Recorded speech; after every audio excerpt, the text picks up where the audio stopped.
सकता हूँ कि ये सिख, ईसाई, दलित और ट्राइबल पे भी अटैक करा है इस मसले पर आप क्या कहें? देखिए, उनका ये सवाल का जवाब जो है बिल्कुल ही गैर वाजिब है। अगर कोई ये कहे कि राहुल गांधी की जो सदस्यता चले गई वो ठीक नहीं है और दूसरों की जाती है तो अच्छा है, ये कैसे होगा? आपसे सवाल पूछा गया था भारत के मुसलमानों के बारे में, तो आपने कह दिया कि 1980 में यही हाल दलित और सिखों का भी हुआ था।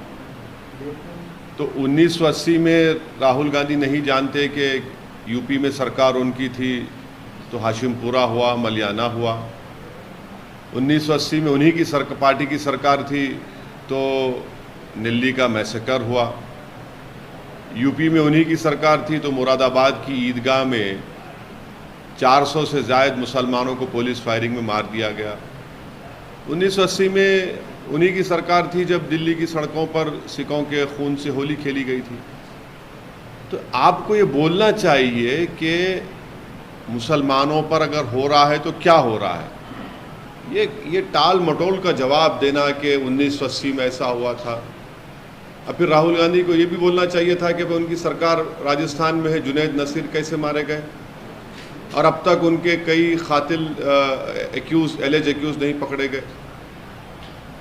ये क्या है? छत्तीसगढ़ में उन्हीं की सरकार है, वहाँ पर धर्म संसद होता है, छत्तीसगढ़ सरकार के स्पॉन्सर्ड, और वहाँ पर महात्मा गांधी को गाली दी जाती है। ये कौन सा जवाब है इनका? एक बार फिर प्रधानमंत्री नरेंद्र मोदी को क्रिटिसाइज किया है फॉरेन लैंड पे, विदेशी ज़मीन पे, और ख़ासतौर पर बीजेपी इसको क्रिटिसाइज कर रही है कि विदेशी ज़मीन पे देश की इज्जत को रख नहीं पा रहे हैं राहुल गांधी, वहाँ जाकर प्रधानमंत्री को क्रिटिसाइज कर रहे हैं। अपने प्रधानमंत्री की आलोचना कर रहे हैं और वो भी काफ़ी सरकासिज्म वाले स्टाइल में कि नहीं ठीक, अब वो जाने, बीजेपी वाले जाने। मैं हर चीज़ पर मैं क्यों तबसरा करूं? हर चीज़ पर मैं क्यों तबसरा करूं? वो उनको देखना चाहिए। सर, आप एक सांसद हैं और एक लॉ मेकर भी हैं। हाँ, और फ्रीडम ऑफ एक्सप्रेशन भी है। कानून के फ्रीडम ऑफ एक्सप्रेशन भी तो है, फंडामेंटल राइट है। लगता है जैसे आप विदेशी धरती पे गए थे कीर्ति आजाद के साथ, आप एक डेलीगेशन में आपने अपने देश। देखिए, एक बात सुनिए, जब हम पाकिस्तान गए थे, जब वहाँ पाकिस्तान में भारत के ऊपर, देश के ऊपर गलत और झूठे इल्ज़ामात लगाए दिए जा रहे थे, तो हम उसका डिफेंड किया और करते रहेंगे।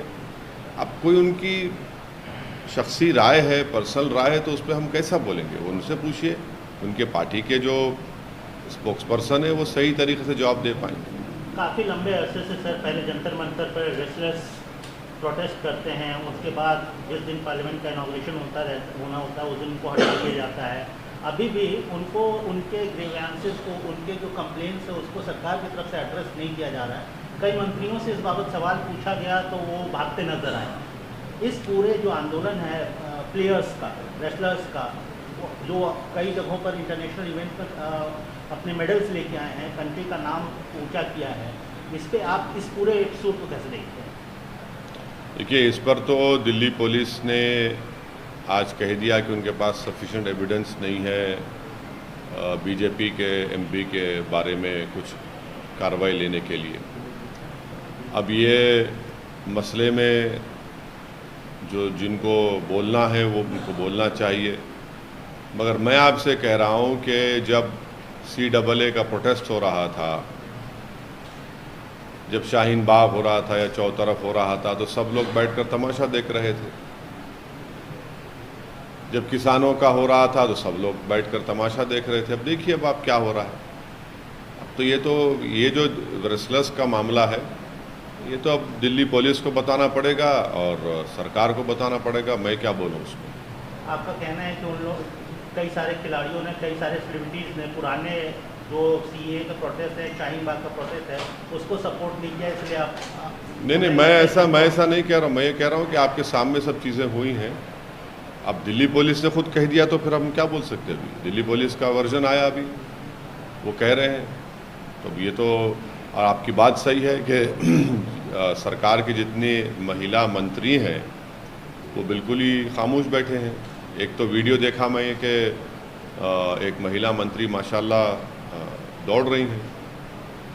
सर, विधानसभा और लोकसभा दोनों के चुनाव तकरीबन करीब हैं और आप तेलंगाना में जिला दर जिला घूम रहे हैं, अपनी पब्लिक मीटिंग कर रहे हैं। आपकी क्या ऐसी कोई महत्वाकांक्षा है कि आप एमपी सीट एक से ज़्यादा सीटों पर लड़ेंगे यहाँ पे और 7 से ज़्यादा सीटों पर विधानसभा लड़ेंगे? इस बारे में मैं जो तेलंगाना के मुख्तलिफ़ मुकामात पर हमारी पार्टी की जो मीटिंग्स हो रही हैं, मैं जा रहा हूँ, हमारे पार्टी के ज़िम्मेदारों से बात कर रहा हूँ, उनसे मशवरा कर रहा हूँ, उस इलाके के, वहाँ के शहर के, ज़िले के जो ज़िम्मेदार लोग हैं उनसे मैं बात कर रहा हूँ और उनका जो मशवरा होगा, उनका जो एडवाइस होगा उसको मैं जहन में रखूँगा। अब उसके बाद ही हम चुनाव के वक्त ही फैसला लेंगे कि कितने विधानसभा की सीट पर हम चुनाव लड़ेंगे। पहले विधानसभा का चुनाव होगा दिसंबर में, इलेक्शन कमीशन जब डेट देगा, और फिर पूरे देश में होगा पार्लियामेंट का चुनाव, तो उस वक्त फैसला लेंगे। मगर हम जा रहे हैं, पार्टी को मजबूत कर रहे हैं, जो वहाँ पर जनता के जो मसाइल हैं उस पर बातचीत कर रहे हैं और हम अपने पब्लिक मीटिंग से उन तमाम पार्टीज़ को जवाब दे रहे हैं जो MIM पर तनकीद करते हैं, झूठे इल्ज़ामात लगाते हैं। सर, राहुल गांधी ने कहा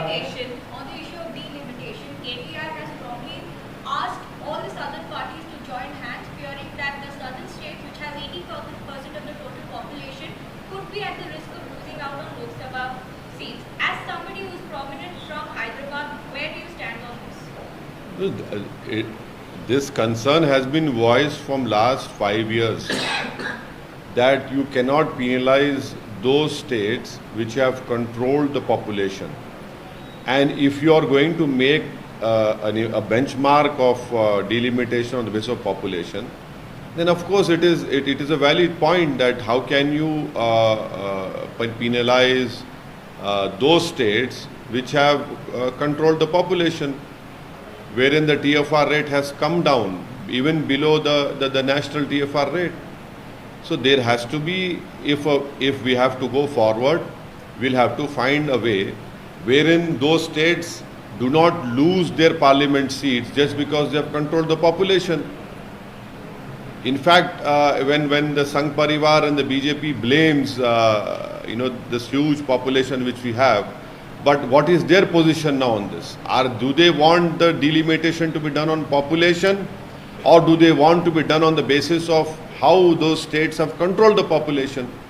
It is for the Sangh Parivar, it is for the BJP to come forward and say, what will they do it? What is their party stand?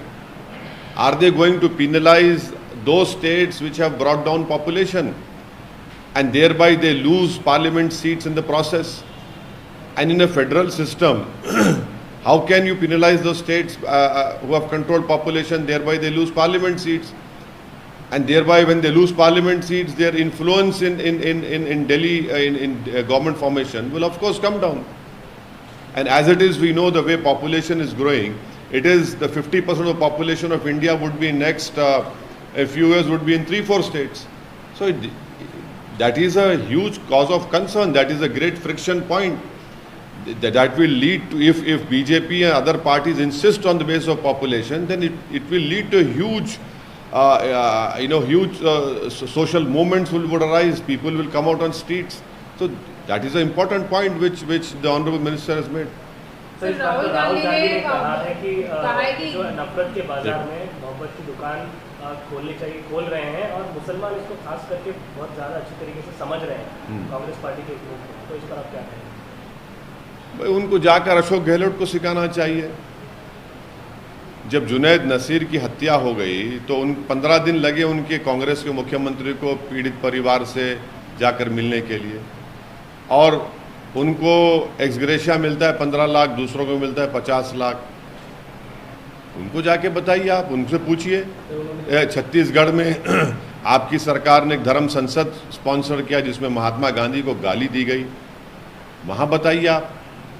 UAPA का कानून आपने अमित शाह के साथ मिलकर जुलाई 2019 में आपने बनवाया, सपोर्ट किया कांग्रेस ने और BJP ने, जिसकी वजह से आज सबसे ज़्यादा जेलों में कौन है? मुसलमान, दलित और जो गवर्नमेंट के डिसेंटर्स हैं उस यूएपीए के कानून में है। आपका तो कोई आदमी नहीं है यूएपीए कानून में, जब आपने क्यों सपोर्ट की लोकसभा में? बताना चाहिए उनको। बाबरी मस्जिद का जजमेंट आया, आप लोग वेलकम करते हो उसको। आज मध्य प्रदेश में आप ही का मुख्यमंत्री कह रहा है कि हिंदू रिलीजियस फेस्टिवल्स को हम करवाएंगे पार्टी के प्लेटफॉर्म से, तो ये मोहब्बत की दुकान है। ये मध्य प्रदेश में आप ही का कमलनाथ कह रहा है कि हम रिलीजियस हिंदू फेस्टिवल्स करवाएंगे, तो फिर ये आपका सेकुलरिज्म, मैं शुरू से कह रहा हूं कि पॉलिटिकल सेकुलरिज्म के जरिए से भारत के मुसलमानों को बर्बाद किया गया। पॉलिटिकल सेकुलरिज्म की वजह से भारत के मुसलमानों का पॉलिटिकल एम्पावरमेंट नहीं हुआ। पॉलिटिकल सेकुलरिज्म को इस्तेमाल करते हुए मुसलमानों का रिप्रेजेंटेशन असेंबली पार्लियामेंट में ख़त्म करके रख दिया गया। मैं पॉलिटिकल सेकुलरिज्म के खिलाफ था और रहूँगा। जो संविधान में जो सेकुलरिज्म की बात है उसका मैं कायल हूँ। अब आप बोलेंगे ना सेकुलरिज्म बाद में डाला गया, तो भाई liberty, equality, fraternity, justice, right to equality क्या है ये भी तो सेकुलरिज्म का एक बहुत बड़ा हिस्सा है। तो इन मुद्दों पर उनको बात करनी चाहिए। कि कब तक ज़बानी खर्च करते रहेंगे आप? सर कैश बेस्ड सेंसस की बात की है सर उन्होंने, और बीजेपी इसके खिलाफ है, ये बता रहे सर। अरे आप कर दीजिए, राजस्थान में क्यों नहीं किया आपने? राजस्थान में करिए, आप छत्तीसगढ़ में करवा दीजिए, आपकी सरकार है वहाँ पर करवा दीजिए आप कास्ट बेस्ड सेंसस। कौन रोक रहा था? इतने साल से क्यों नहीं करवाया आप? आपकी सरकार थी यूपीए में, आपने शुरू किया था, उस वक्त लेके आना था जनता के सामने आप। अरे भाई, जब आप सरकार में थे आपने नहीं किया, आपने सरकार में थे गुजरात के लोगों का आपने साथ नहीं दिया, आप सरकार में थे आपने कोटा हटाया, आपने यूएपीए को स्ट्रांग कर दिया, आप सरकार में आपने सोशो कास्ट सेंसस आपने शुरू किया था, लेके आना था उस वक्त आप। अभी भी करवा दीजिए ना। हम भी चाह रहे हैं कि भारत में कास्ट सेंसस हो।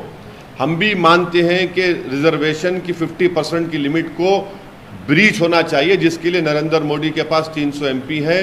वो फौरन बिल लेकर आए लोकसभा में और 50% रिजर्वेशन को ब्रीच करें। हम भी सपोर्ट करेंगे उसको। सर राहुल गांधी ने वहाँ पे जाके ये कहा है कि न्यू पार्लियामेंट बिल्डिंग और जो सिंबल को इंस्टॉल किया है वहाँ पार्लियामेंट बिल्डिंग में, वो एक ड्रामा है और कुछ नहीं मोदी सरकार से। देखिए, मैं पार्लियामेंट के इनॉग्रेशन में उस वक्त जाने के लिए तैयार था अगर स्पीकर साहब उसका इनॉग्रेशन करते। मैंने साफ तौर से कहा था कि लेजिस्लेचर इंडिपेंडेंट है एग्जीक्यूटिव से, जो नरेंद्र मोदी एग्जीक्यूटिव की नुमाइंदगी करते, वो नहीं हुआ है। हमको इस बात का और भी एतराज़ है कि प्रधानमंत्री जब लोकसभा के अंदर गए, लोकसभा फ्लोर में गए, तो वो सिर्फ एक धर्म के बड़े लोगों को लेकर गए। वो मुसलमान के धर्म के लोगों को लेकर जाना था, सिखों के धर्म के लोगों को लेकर जाना था, ईसाइयों को लेकर जाना था, बौद्ध मजहब के लोगों को लेकर साथ जाना था। वो एक कोई लेकर चले गए। जब आप फ्लोर ऑफ द पार्लियामेंट में जा रहे थे तो आप सबको साथ लेके जाना चाहिए था ना। आप तो देश के 130 करोड़ जनता के प्रधानमंत्री हैं। आप सिर्फ एक हिंदुओं के नहीं हैं, आप मुसलमानों के भी हैं, दलितों के भी हैं, आदिवासियों के लिए भी हैं, जो सरना कोर्ट को का डिमांड करते हैं, सबके हैं, जो नहीं मानते उनके भी हैं। मगर प्रधानमंत्री ने तो एक तरफा कार्रवाई की। सर, समाजवादी पार्टी 2 दिन का कैंप लगाने वाली 5 और 6 को कहा जा रहा है कि 2024 के चुनाव पर उनकी नज़र है। खास बात यह है कि उनका एजेंडा सॉफ्ट हिंदुत्व है। उनको लगता है बीजेपी को काउंटर करने के लिए सॉफ्ट हिंदुत्व का एजेंडा अपनाना चाहिए। पूजा और हवन ये उनके 2 टूल्स होंगे अपकमिंग इलेक्शंस में। इस सॉफ्ट हिंदुत्व के बारे में आपने कांग्रेस के बारे में भी कहा था कि वो सॉफ्ट हिंदुत्व अपनाती है। समाजवादी पार्टी के बारे में क्या कहेंगे आप? तो क्या कहना है? ये तो देखिए, सबसे बड़ी लड़ाई ये हो रही है कि सबसे बड़ा हिंदू कौन है। मैं मोदी से बड़ा हिंदू हूँ, मैं मोदी से बड़ा हिंदू बनूंगा, ये लड़ाई यही हो रही है। तो फिर वो जो पॉलिटिकल सेकुलरिज्म की फिर से बात आ जाती है। ये पॉलिटिकल सेकुलरिज्म तो इसीलिए इस्तेमाल होता है धोखा देने के लिए उन तमाम लोगों को जो उस भारत के डाइवर्सिटी को मानते हैं। ये आपका सेकुलरिज्म है कि आप समाजवादी करें कि हम पूजा पाठ करवाएंगे, तो ये सेकुलरिज्म है आपका। क्यों सेकुलरिज्म का नाम लेकर आप मुसलमानों से वोट की भीख मांगते हैं और क्यों धोखा देते मुसलमानों को आप? क्यों सेकुलरिज्म का झूठा नाम लेकर आप उन हमारे हिंदू भाइयों को जो आज भी इस देश की खूबसूरती को मानते हैं, आप उनको धोखा देते हैं? और ऐसे मुकाबला करेंगे बीजेपी से आप नहीं मुकाबला करेंगे इस तरह से बीजेपी से। बीजेपी का उल्टा फायदा कर रहे हैं आप इस तरह करके। क्यों कर रहे हैं आप? अरे भाई, आप में बीजेपी में फर्क क्या, बताइए ना। नहीं दिखाएंगे, मगर आपको दिखाना है कि मोदी से बड़े हिंदू हम हैं और इसीलिए हम ये सब चीजें करते रहेंगे। सर, एनसीईआरटी बुक से कवि इकबाल को हटाया जा रहा है सर, और साथ में खालिस्तान का रेफरेंस भी एनसीईआरटी बुक से हटाया जा रहा है। देखिए, इकबाल को हटाना ये सरासर इंटेलेक्चुअल डिसऑनेस्टी है।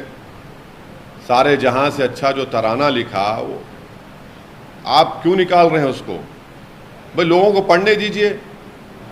कोई इकबाल को पसंद नहीं करेगा, बहुत अच्छा है, तो पढ़ने से पसंद नहीं करेगा ना। और फिर आप हद तो ये कर दिए कि पहले गोडसे का क्या है, सावरकर और गोडसे का सब्जेक्ट पढ़ाएंगे, बाद में गांधी का पढ़ाएंगे आप। मौलाना अबुल कलाम आज़ाद जो इस देश का सबसे पहला एजुकेशन मिनिस्टर है, उनको निकाल दिया, उनके बारे में आप क्यों निकाल रहे हैं? ये पूरे रेफरेंसेस क्यों निकाल रही है बीजेपी? एक ही मकसद है कि हिस्ट्री को तोड़ मोड़ के पेश कर दिया जाए, जिसका जिक्र सावरकर ने बरसों पहले किया था कि हिस्ट्री को अपने तरीके से लिखना, वो काम बीजेपी आज कर रही है। ये सारे मुद्दे आगामी जो पार्लियामेंट सेशन है सर, ये सारे मुद्दे उठेंगे फ्लोर पे, या पिछले सेशन की तरह इस बार भी कोई काम नहीं होगा, सिर्फ जो विपक्ष है और पार्टियां हैं वो सिर्फ धरना प्रदर्शन में रह जाएंगे और कोई सवाल जवाब या कोई ठोस जो सेशन होता है वो नहीं हो पाएगा? हम तो हमेशा से, हमारा डिमांड ये रहा, हमारी ख्वाहिश ये रही कि पार्लियामेंट चले, और पार्लियामेंट चलाने के लिए सरकार की भी बहुत बड़ी जिम्मेदारी होती है, अपोजिशन की भी होती है। हमको सरकार पार्लियामेंट चले, पार्लियामेंट चलेगा तो तभी हम सरकार पर एक्सपोज कर पाएंगे ना। अरविंद केजरीवाल जो मुद्दा है उनका ऑर्डिनेंस का, दिल्ली के ऑर्डिनेंस का, उस पर अलग अलग पॉलिटिकल पार्टी से मिल रहे हैं, बीआरएस चीफ से मिले हैं, लेफ्ट के नेताओं से मिले हैं, एनसीपी के नेताओं से मिले हैं, जेएमएम के नेताओं से मिले हैं। इस पूरे जो पूरा ऑर्डिनेंस का इश्यू है, उसको बीआरएस चीफ और तेलंगाना के मुख्यमंत्री ने बोला कि थ्रेट है डेमोक्रेटिक सेटअप के लिए और फेडरलिज्म के लिए। आप इस मुद्दे को कैसे देखें? केजरीवाल क्यों सपोर्ट किए नरेंद्र मोदी को 370 निकालते वक्त? केजरीवाल को नजर नहीं आया कि एक स्टेट को तोड़ के 3 यूनियन टेरिटरी बनाए गए तो उनके कान खड़े होने चाहिए थे? जब उनको ख्याल नहीं आया, जब वो दिखाना चाह रहे थे कि सबसे बड़ा हिंदू मैं हूं, मोदी से बड़ा हिंदू केजरीवाल है, उन्होंने कोशिश की। 370 निकालते वक्त उनको समझ में नहीं आई बात। ये 370 निकालते वक्त आपने सपोर्ट किया बीजेपी को। अब देखिए ना, अब क्या नतीजा निकला। सुप्रीम कोर्ट में वो केस जीतने के बावजूद भी सरकार ने ऑर्डिनेंस जारी कर दिया। अब आप ऑर्डिनेंस, अब सुप्रीम कोर्ट में केस आएगा तो सरकार बोलेगी हम बिल ला रहे हैं पार्लियामेंट में, बिल आएगा, उसके बाद फिर आप लड़ते रहिए सुप्रीम कोर्ट में। अरे आप सपोर्ट किए ना बीजेपी को, जब आपको ख्याल नहीं आया 370 का सपोर्ट क्यों किया केजरीवाल ने? एक स्टेट को तोड़ के 3 यूटीज बना दी गई, यूनियन टेरिटरी बना दिया गया, मरो सपोर्ट किए।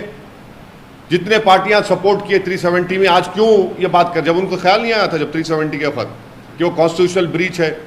यही तो आपकी पॉलिसीज में कंसिस्टेंसी नहीं है, इसीलिए तो बीजेपी को फायदा होता है आपकी इनकंसिस्टेंसी की वजह से। पॉलिटिकल कंसिस्टेंसी होनी चाहिए आप में है ही नहीं। तो क्या आप सपोर्ट करेंगे अरविंद केजरीवाल को ऑर्डिनेंस? नहीं, मैं केजरीवाल को कभी सपोर्ट नहीं कर सकता, क्योंकि मुझे मालूम केजरीवाल एक सॉफ्ट हिंदुत्व नहीं बल्कि रियल हिंदुत्व पर चलने वाला आदमी है वो। Sir, you made a big statement against KCR saying you are being taken for granted. Point number 1. Point number 2, you are saying that whenever there is a challenge from the BJP side, you've seen secular parties come to you for help. Are you being taken for granted? Can you elaborate? I have said that the minorities should not be taken for granted.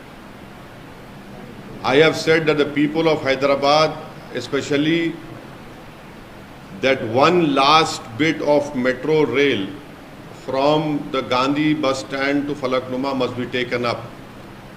That cost is only 500 crores. Whereas the present TRS government has called for tenders of a metro line from Mindspace High Tech to the Shamshabad airport of 31 kilometers at the cost of 506.85 crores. If 506.85 crores is the tender for 31 kilometer metro line, my request to the TRS government is, please do this last bit of Gandhi bus depot to Falaknuma, which is only 5-6 kilometers. That is very important. I have also said that if a Brahman Sadan is being constructed, very good. What about the Muslim center, which land was given at the same place? It has not yet been constructed. This is what we are saying. Thirdly, I said that if Dalits are being given 10 lakh rupees per household under Dalit Bandhu scheme, on 21st September, we have conducted a seminar in Hyderabad, wherein we have proven that in Telangana, there are at least 5% Muslims who are living below poverty line. And within that 5%, please at least give 1% of Muslims who are BPL families the same scheme on the lines of Dalit Bandhu which you are giving. And fourthly, I have exposed Mr. Amit Shah by saying that he comes to Hyderabad and he says that the TRS wheel is in my hands. The TRS government has spent 2,200 crores on new temples. I have given a list of places where the TRS government has given 50 crores, 100 crores for construction of temples. Recently, Honorable Chief Minister announced 48 crores for the construction of Hare Rama, Hare Krishna. We are not against it. Why is it that the BJP is not talking about this issue? Why is it that Amit Shah is not talking about this issue? Secondly, Mr. Amit Shah wants to remove 4% reservation. Why has Mr. Narendra Modi as the Prime Minister and Amit Shah as the Home Minister, as the second most important leader in BJP, why have they not filled vacancies in central government? Thousands of vacancies are lying vacant in joint secretaries, in deputy secretaries, in Group A, in various ministries, various universities. There are only 3 OBC professors. Why isn't Amit Shah doing this? Why isn't Mr. Narendra Modi filling all these vacancies which are reserved for scheduled caste, scheduled tribe and OBCs? So these are the questions which I have raised in my public meeting. Sir, are you upset because you also said, in fact several times in the past, you called yourself a political untouchable. Do you think that the same attitude that perhaps Mr. KCR is showing is hurting your sentiments, even though both of you are friendly parties? Look, this is whatever I have said, whatever I am saying, whatever I will say in the future, will never be based on my personal sentiments. I don't do politics on the basis of what personally I know it hurts me or not. I represent a political party. I represent the people who have voted for me, and the issues which we raised and we are going to raise will be based on what the people want. Nothing to do with personally. Nothing to do with, if I am saying something against any political leader, that should not be considered as something personally. No, this is a public issue which has to be raised. I am a responsible member of a political party. I have the right to raise it. That is why I have raised it. I asked you that question because in your speech yesterday you said KCR must stop playing hide and seek game. If you could elaborate. I didn't use that word. नहीं, मैंने ये कहा कि ये आंख मुचोली का खेल बंद होना चाहिए. ये तमाम सेक्युलर पार्टीज के बारे में मैंने कहा. आप आंख मुचोली का खेल खेलना चाहते हैं. आपको मुसलमान चाहिए मगर गरीब नहीं चाहिए. आपको मुस्लिम वोट चाहिए मगर जबान पे आप नाम नहीं लेंगे. आपको मुसलमान वोट चाहिए मगर आप जुनैद नसीर से इंसाफ नहीं करेंगे. ये हमने कहा. सर, मणिपुर वायलेंस के अभी तक प्रधानमंत्री क्यों बोलेंगे वो? क्यों बोलेंगे वो? तो पता, जब मणिपुर जल रहा था, प्रधानमंत्री कर्नाटका के इलेक्शन में कैंपेन कर रहे थे. 70 से ज़्यादा लोगों की मौत हो चुकी है. पुलिस ट्रेनिंग एकेडमी से 2000 से ज़्यादा हथियार लूट कर भाग गए. 10,000 ज़्यादा एमुनेशन लेकर भाग गए लोग. 20 लोगों की परसों बोलते हैं कि मिलिटेंट्स 20 लोगों को मारा गया. मणिपुर में सिविल वार हो रही है. प्रधानमंत्री क्यों बोलेंगे? प्रधानमंत्री को पार्लियामेंट इनॉग्रेट करना है. अमित शाह प्रधानमंत्री है नॉर्थ ईस्ट के. नहीं, अमित शाह देश के प्रधानमंत्री है. नरेंद्र मोदी देश के प्रधानमंत्री है ना. नॉर्थ ईस्ट के बारे में क्या क्या कहा था प्रधानमंत्री ने? आपकी सरकार ने क्यों किया वो नॉन ट्राइबल रिजर्वेशन का मसला लाना? आपने किया ना. और आज मणिपुर जल रहा है तो प्रधानमंत्री को वहां जाना चाहिए था, प्रधानमंत्री को कुछ बातचीत करनी चाहिए थी। इतने दिन से मणिपुर जल रहा है, कुछ बोल ही नहीं रहे। और आप पार्लियामेंट के अंदर वो पेंटिंग लगाए हैं अखंड भारत की। अब अखंड भारत का अब बताइए मिनिस्ट्री ऑफ एक्सटर्नल अफेयर्स क्या बोलेगी अफगानिस्तान को, नेपाल को, बांग्लादेश को? अखंड भारत का बना दिया, बोलिए। ये आप लोग पूछते नहीं है, ये जो पप्पा जी को पसंद है वही पूछा जाता है आप लोगों से। अखंड भारत के बारे में पूछिए, बीजेपी को बोलना चाहिए जब पार्लियामेंट में डाल दिए तो कब अफगानिस्तान को ले रहे आप, कब भूटान को ले रहे आप, कब बांग्लादेश को ले रहे आप, कब नेपाल को ले रहे, पीओके को कब ले रहे हैं आप? जल्दी लीजिए ना। जब आपने डाल दिया पार्लियामेंट में, अब बोलेंगे नहीं हमारा रेजोल्यूशन है। अरे भाई अखंड भारत अगर आप पेंटिंग लगाए तो क्या कर रहे हैं उसमें बताइए। एमईए को जवाब देना पड़ेगा उसका। एक टाइम पे था बोल के सर, एक टाइम पे था, अब नहीं है। अब नहीं है ना। अच्छा आप बीजेपी की तरफ से बोल रहे हैं? नहीं, शुक्रिया, बने क्लैरिफिकेशन आ गया बीजेपी से, फिर मुबारक हो आपको। अच्छा सर, और एक सवाल ब्रिजभूषण अभी पब्लिक मीटिंग एड्रेस करते हुए कहा, मुझ पर आरोप लगाने वाले गंगा, अगर कोई सबूत है तो मुझे फांसी दे दो, सब इमोशनल ड्रामा है। मैं उस पर कैसे बोलूँगा, मेरा ताल्लुक क्या उनसे है? सर कहा यह जा रहा है कि केसीआर साहब बीआरएस के प्रमुख हैं सर, और औरंगाबाद या नांदेड़ सीट से चुनाव और एक सवाल है, ये आरोप मुझ पे शोभा नहीं देता। I don't deserve such allegation. People say there is no smoke without fire. If anybody has to face such allegations, I don't want to curse these wrestlers. तो सर उन्होंने बोल रहे हैं कि मेरे पे जो भी एलिगेशन है वो कम्प्लीटली फॉल्स है और यहाँ पे wrestlers ऐसा मैं इस पे बोल चुका, ज़्यादा नहीं बोलूँगा। सर कहा यह जा रहा है कि बीआरएस चीफ सोच रहे हैं कि पार्लियामेंट का चुनाव लड़े नांदेड़ या औरंगाबाद से। औरंगाबाद से आपके सिटिंग एमपी हैं, क्या कोई ऐसी गुंजाइश होगी कि आपको औरंगाबाद सीट? नहीं, लड़ना चाहिए उनको, जहाँ से चाहे वो लड़ना चाहिए उनको, उनका इख्तियार है। हम क्यों बोलेंगे न मत लड़ो? वो जहां से चाहे लड़ेंगे, हम जहां से चाहे लड़ेंगे। क्या बात है भाई, जमहूरियत है ना। कोई पिक एंड चूज कर सकता है कि नहीं यहां नहीं लड़ो वहां लड़ो। नहीं, सुनिए, देखिए चुनाव का मतलब क्या होता है कि मुकाबला हो, मुकाबला होगा, फिर उसमें बुरी बात क्या है? मुकाबला है। नहीं, हम तो देखिए, हम तो कंप्लेन कभी नहीं करेंगे क्योंकि हम तो मुकाबला करते हैं। नहीं, हम तो देखिए मुकाबला हम करते हैं और मैं शुरू से कहूं मैं हारने से डरने वाला नहीं हूं। मुकाबला होगा भाई, कोई भी अब मेरे खिलाफ आकर अगर कोई लड़ना चाहेगा, मैं बोलूंगा ना नहीं लड़ो, हम तो बोले लड़ो भाई, क्यों ना लड़ेंगे, लड़िए। पुराने शहर से बाहर भी होगा। नहीं, देखिए चुनाव जब होंगे उस वक्त हम कितने सीट लड़ेंगे वो चुनाव के वक्त बताएंगे, मगर कोई पॉलिटिशियन तो नहीं बोल सकता नहीं मेरे से मुकाबला मत करिए। हम तो कभी नहीं बोलेंगे, आप करिए मुकाबला, हम भी करेंगे। नहीं, देखिए ये आप जो तोड़ मोड़ कर कोशिश करना चाह रहे हैं कि मेरे मुंह में अल्फाज डालें, मैं फिर से कह रहा हूं कि जब सही वक्त आएगा सही फैसला लिया जाएगा। अभी वक्त नहीं आया है, इतनी जल्दी क्यों है आपको? अगर कोई मुकाबले में आएगा तो आपको टक्कर का मुकाबला देंगे। अरे मुकाबले से प्रमोद जी, जिंदगी का नाम मुकाबला है।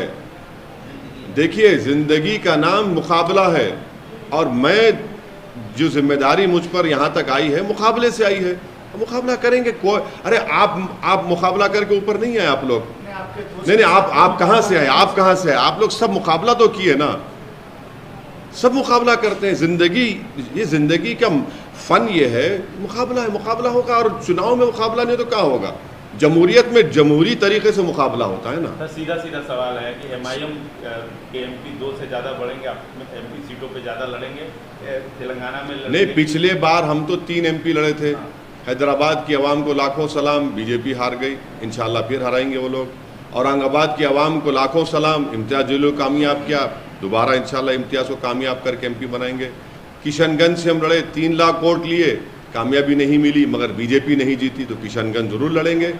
अब और इससे आगे बढ़ना है, कहाँ लड़ना है, नहीं लड़ना है, वो तो हम यही कंसल्ट कर रहे हैं, सबसे बातचीत चल रही है, बताएंगे जब वक्त आएगा।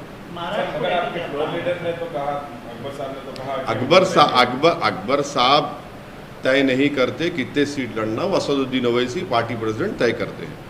तो आपसे कंसल्ट लेके करेंगे? नहीं, अकबर साहब को क्या था, वो अकबर साहब बोले मैं अपने प्रेसिडेंट से बात करूंगा, उनको समझाऊंगा, मैं उनसे बात करके बोलूंगा।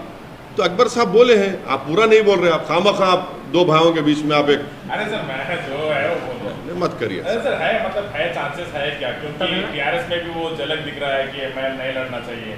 तमिलनाडु बीजेपी के अध्यक्ष हैं सर, फॉर्मर IPS हैं, उन्होंने इंटरेस्टिंग कमेंट किया एक इंटरव्यू के दौरान। उन्होंने बोला कि जो IPL में CSK जीती है, बीजेपी कार्यकर्ता जडेजा हैं, जिनकी वाइफ बीजेपी की विधायक हैं, उनकी वजह से जीती है। वाह, मज़ा आ गया, बहुत खूब, माने बहुत खूब। अब तो इसका मतलब ये है कि अब वर्ल्ड टेस्ट चैंपियनशिप हो रहा है तो पूरे बीजेपी के लोग बैठ जाएं, इंडिया जीत जाएगी, किस्सा ख़त्म हो गया। टेस्ट चैंपियनशिप ज़रूरत ही नहीं है विराट कोहली की, हमको ना विराट कोहली की ज़रूरत है, ना सिराज के इन स्विंगर की ज़रूरत है, ना शमी की सीम बॉलिंग की ज़रूरत है, इनको बिठा दीजिए। वाह, माने ये नहीं मालूम था कि ऐसा केमिस्ट्री भी होती है क्रिकेट में।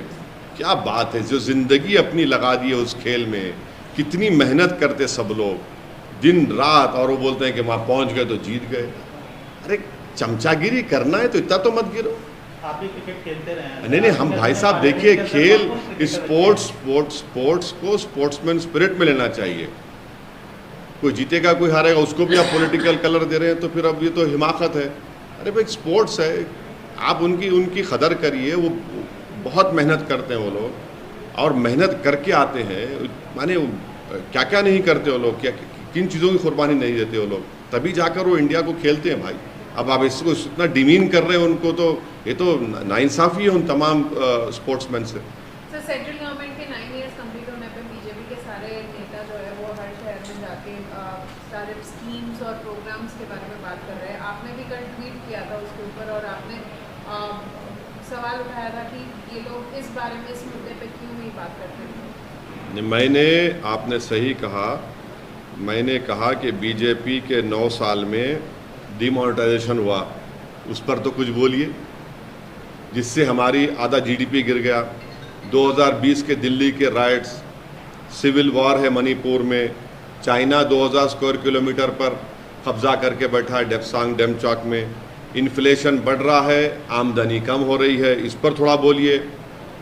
कश्मीर में हिंसा हो रही है, CAA का कानून है, नौजवानों की बेरोजगारी है। इन 9 मुद्दों पर बीजेपी बात कर लेना, बोल दें देश को क्या हो रहा है।